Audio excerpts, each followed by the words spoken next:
Swayam Prabha. Digital India. Educated India.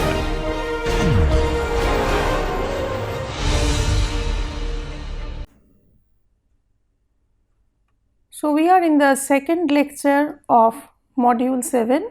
We started with damp proofing and we thought of covering damp proofing and insulation in this particular module, and I also mentioned that we may cover some more depending on how much space we get. So, let us carry on with the second lecture on damp proofing methods and materials. So, we had closed the previous lecture with the different methods where we mentioned the different methods, and now we will actually elaborate on each of them. So, the content is particularly the methods in specific and the materials in details. So, first was membrane damp proofing, and as you all know, membrane is a thin member which will be spaced in between and will not allow the damp or the water or the moisture to percolate inside of a building. So, it may be placed between foundation to stop groundwater be passing to the upper part or the superstructure from the substructure. So, if there is a small gap, the moisture will pass. Hence, the first condition is the membrane should be continuous. It is very difficult to get continuous surfaces for long lengths. So, there may be a joint required, and if you remember, we had understood laps in tiles. We have to plan for overlapping, sufficient overlapping so that the moisture does not enter. The membrane should also be impervious. See, these terms we had earlier said in previous modules. Impervious means it won't allow any water to enter, anything to enter. And here water is our enemy and we are not going to allow water to enter. It should be flexible. Why? Because any kind of structural movements, even expansion, contraction of the mother material onto which it is applied, will lead to its expansion and contraction.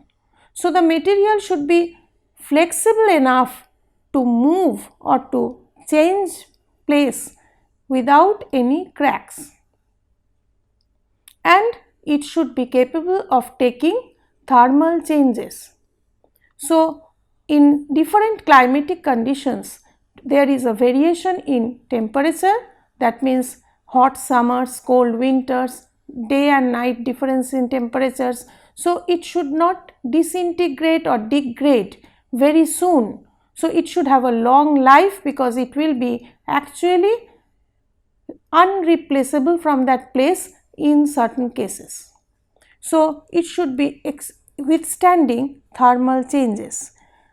What could be the materials? You see, I have jotted down a list for you. Bitumen in sheet form, bitumen with sand also together, asphalt flooring you will get in sheet form, bitumen in paint form. So, a thick paint of around 3 millimeters can be applied and it can give that impervious, continuous, flexible, thermally acceptable material.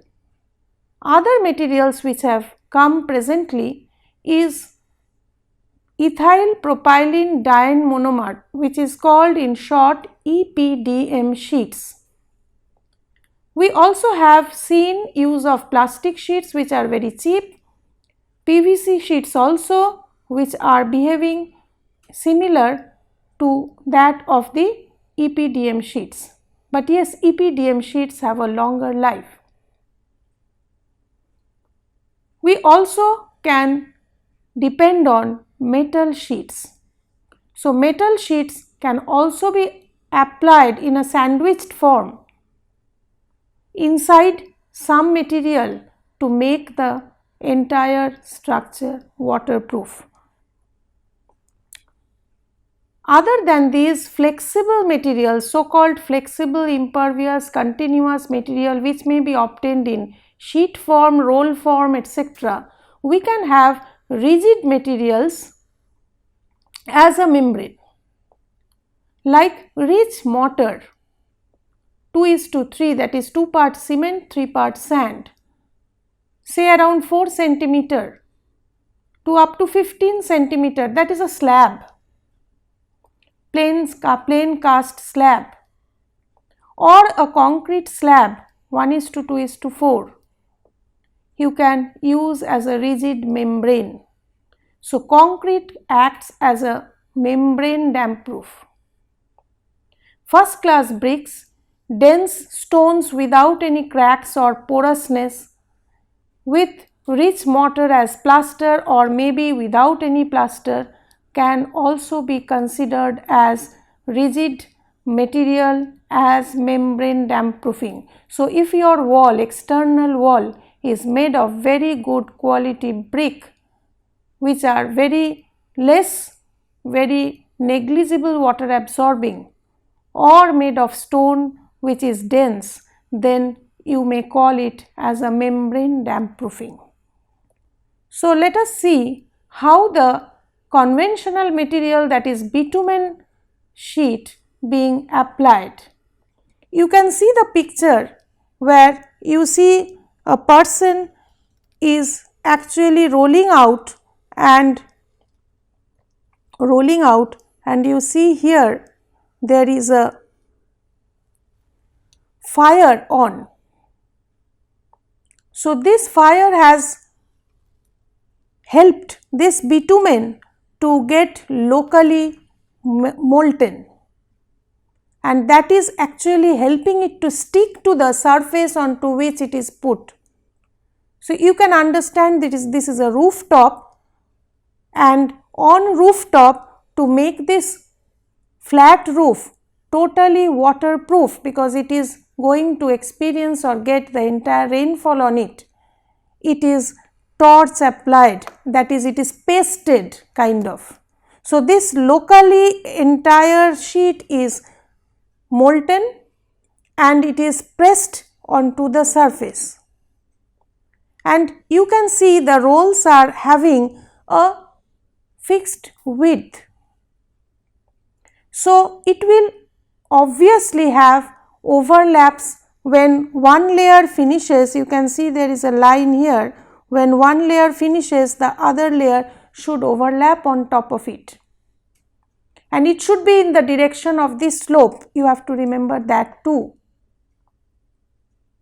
Now, here in the other picture, you see the person is actually fixing the bitumen sheet with torch application after a 90-degree turn, and it is being put on the other side. This is also at the roof, and it is also torch applied and no water should enter. You can here see the sharp lines where it is ending. So, one has to be very careful while application, one has to remember of these particular points, that rolls are to be overlapped properly with around 10 centimeter, and that will allow water entry, that will avoid water entry. Joints and laps should be sealed with hot bitumen by torch application, and direction of slope should be remembered, that is important, so that the water flows in the direction of the spout, rainwater spout. You see another picture where a membrane damp proof has been put all around the foundation. So, this is the membrane damp proof which is separating the foundation from the superstructure. So, as you can see, this picture is the application of the membrane damp proof at the foundation.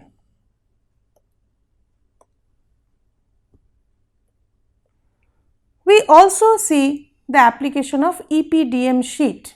Now, EPDM sheet is available in large sizes.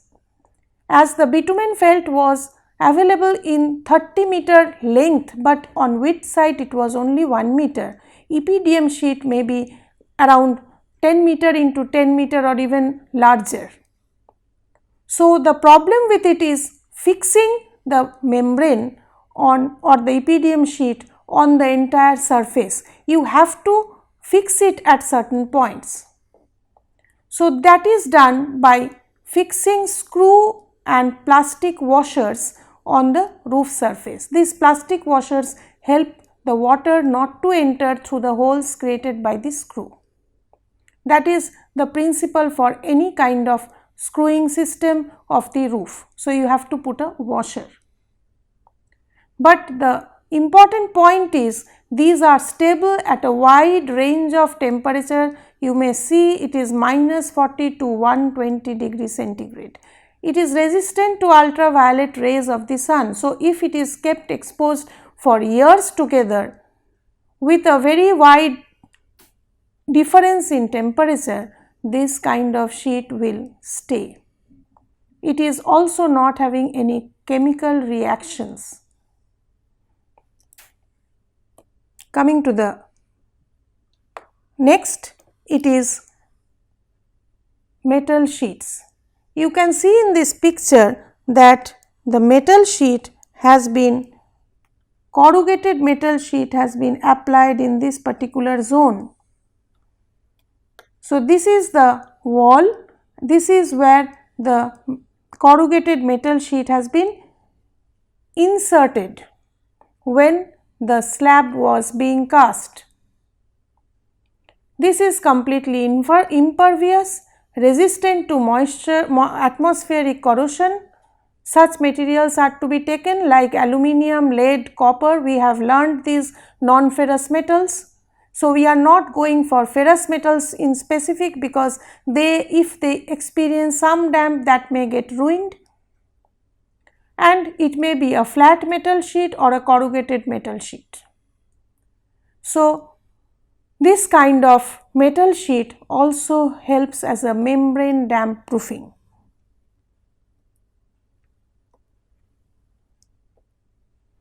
Now, we come to the next type of damp proofing, which is called integral damp proofing. Integral means integrated with the material.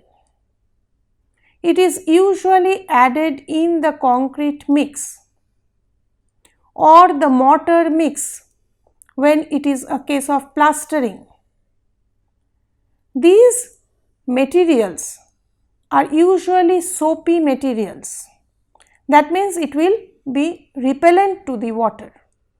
They actually enter into the voids of the concrete and eventually prevents water entry or exit from a system. So, they are water repelling compounds like fatty acids, soapy chemicals, olates and stearates of aluminium, calcium, sodium, alkaline silicates and sulfates, and even petroleum. So, these may be added in fixed amount. If you add more of it, then disintegration of the mother material may happen, if you remember plasticizers. So, you cannot add as you wish, or you think you add more it will be better. So, the containers contain the specific amount what has to be added to the concrete mix or the mortar mix against the measurement, and you have to follow that, and you can use it in water tanks. So, a leaky water tank won't be visible if it is a concrete tank. It has been nowadays replaced by Syntex tank, that is plastic tank. Underground reservoirs, there you have to have a concrete structure, and if it is storing of good water and the water from outside, that is from the groundwater enters into it, it might be a adulterated water. So, groundwater reservoirs, the concrete surrounding it or concrete holding the reservoir should have damp proofing integrated within when it is made. The basements of buildings, which are not for habitable use but for parking, but for services, it should not have lot of moisture embedded there. Foundation, when you are making a foundation in a waterlogged area, in a marshy area, there you need to have the use of integrated dam proofing. Surface treatment is also another way of dam proofing. When everything is done, it is not that you cannot make it further dam proof. You can add water repellent coating. So, the coating may be of similar materials which we discussed while we were discussing integral dam proofing. So, plastering of exposed brick surfaces with water repellent chemicals, waterproofing agents like sodium or potassium silicates, aluminium or zinc sulfates, barium hydroxide and magnesium sulfate may be used for this surface treatment. Again, as I mentioned, you can use hot bitumen paint. This helps in waterproofing. It is done for even metal surfaces. It should be of a minimum thickness of around 3 mm and it can give a impervious coating, water repellent coating on top of the mother material or the material which you want to protect.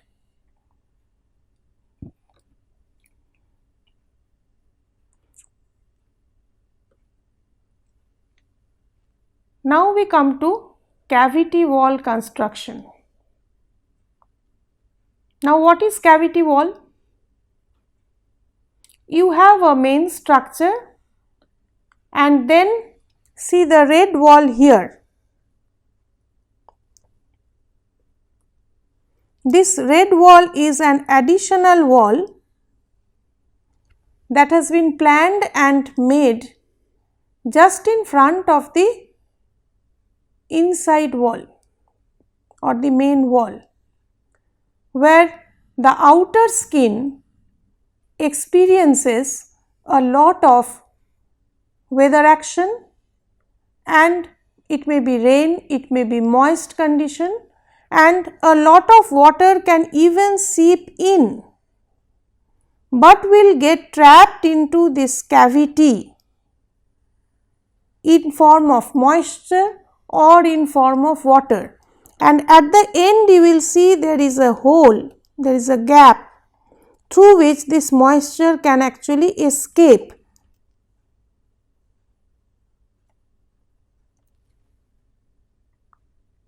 So, it does not affect the inner wall. So, this is the inner wall which remains unaffected although the building is experiencing a lot of water or moist condition. So, continuous heavy showers are there, particularly again in damp conditions like basements. You can actually plan for such walls. What is the problem with it?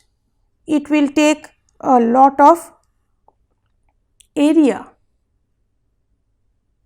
It is usually 100 centimeters gap provided between the two walls, and that has to be maintained. Hence, you actually lose in area.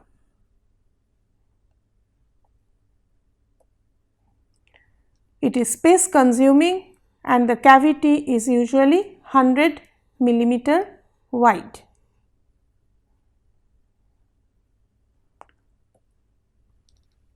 Now, we also need to know some methods which we adopt when there is already a crack which has happened, through which water can enter. So, this is subject to you regularly visit the building or regularly maintain the building, or else what will happen? these will become very vulnerable points of decay. Now, how to check those points? Through gunniting. Gunniting is depositing layer of rich cement mortar under pressure to the exposed surface. It may be wall, it may be pipes, it may be concrete surface where actually there is a crack. So, you are pushing in rich cement mortar, which is we have seen in membrane damp proofing. It will act as a barrier for the moisture to penetrate through those gaps.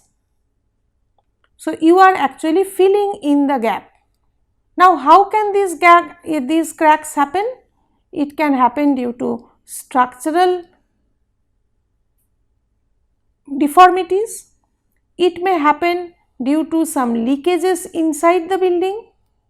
So, one has to monitor the building where it can happen.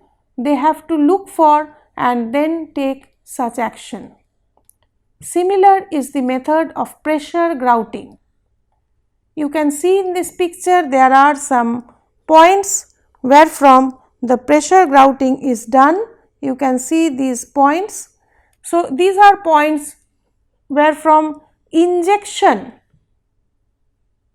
of acrylic based polymer or cement mix is pushed in and repaired the crack. So, usually they can be done in inaccessible parts like foundation, some portions where one cannot reach, or that if the crack is quite deep in, you can actually do pressure grouting and correct such locations so that further damp cannot penetrate.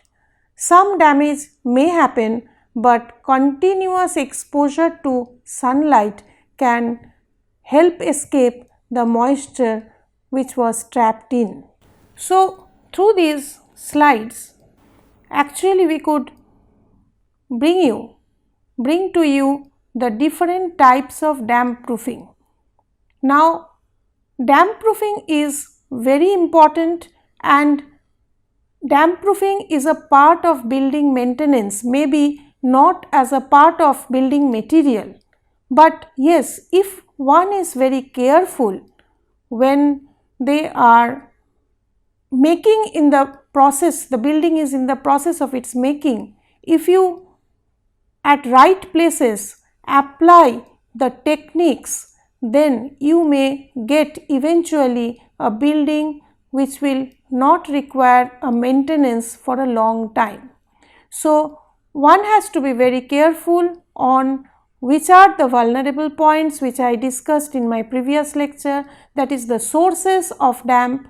So, once you know the sources of damp, when you are in the process of construction, you must recommend these damp proofing, and which type of damp proofing will be appropriate for that area.